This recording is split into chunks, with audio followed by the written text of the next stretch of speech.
The Lord be with you. I'm Deacon Keith Fournier, and our first reading is taken from the book of Joshua. Yahweh then said to Joshua, "Today I have taken the shame of Egypt away from you." Hence, the place has been called Gilgal ever since. The Israelites pitched their camp at Gilgal and kept the Passover there on the 14th day of the month, at evening, in the plain of Jericho. On the very next day after the Passover, they ate what the land produced, unleavened bread and roasted ears of corn. The manna stopped the day after they had eaten the produce of the land. The Israelites from that year onwards ate the produce of Canaan and had no more manna. Our response is taken from Psalm 34. I will praise Yahweh from my heart. Let the humble hear and rejoice. Proclaim with me the greatness of Yahweh. Let us acclaim his name together. I seek Yahweh, and he answers me, frees me from all my fears. Fix your gaze on Yahweh, and your face will grow bright. You will never hang your head in shame. A pauper calls out, and Yahweh hears, saves him from all his troubles. The angel of Yahweh encamps around those who fear him and rescues them. Our second reading is taken from the second letter of the Apostle Paul to the Corinthians.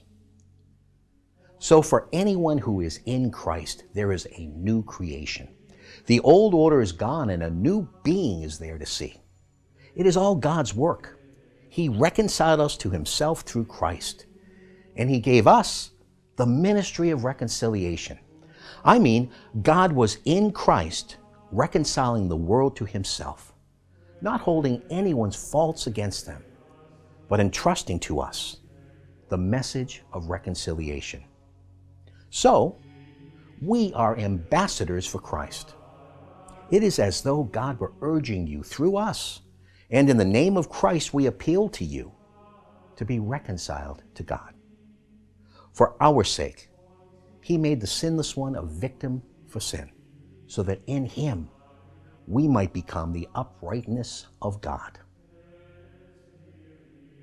A reading from the Holy Gospel according to St. Luke.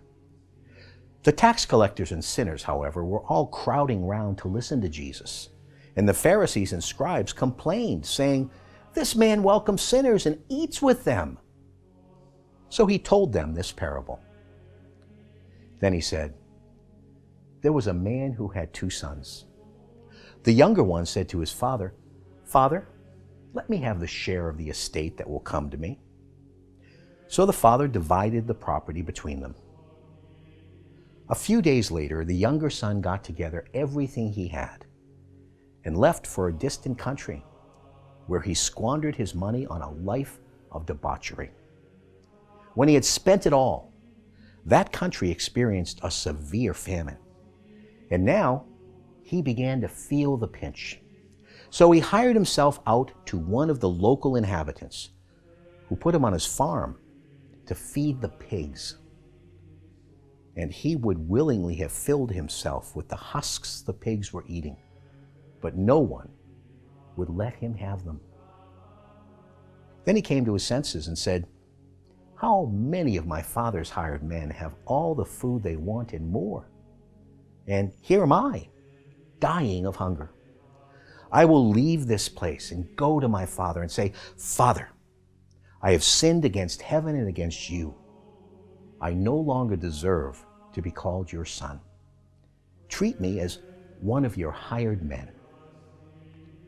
So he left the place and went back to his father. While he was still a long way off, his father saw him and was moved with pity. He ran to the boy, clasped him in his arms, and kissed him.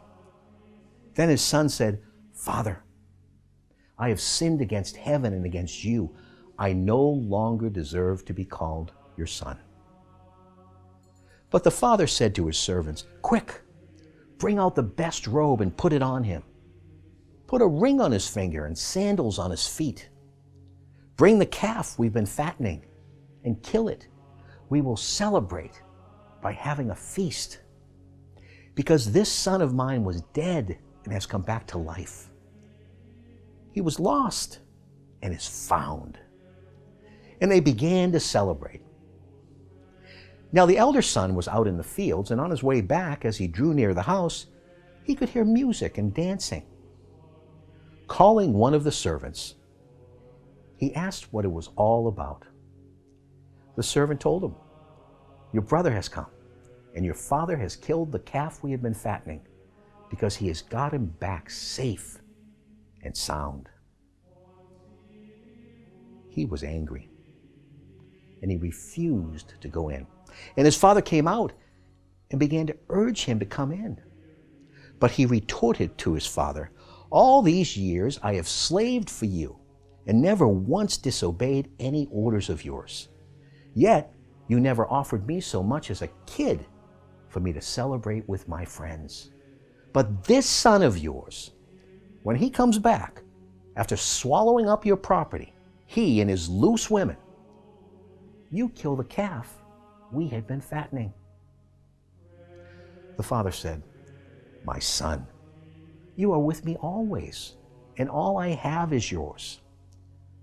But it was only right we should celebrate and rejoice, because your brother here was dead and has come back to life. He was lost and is found."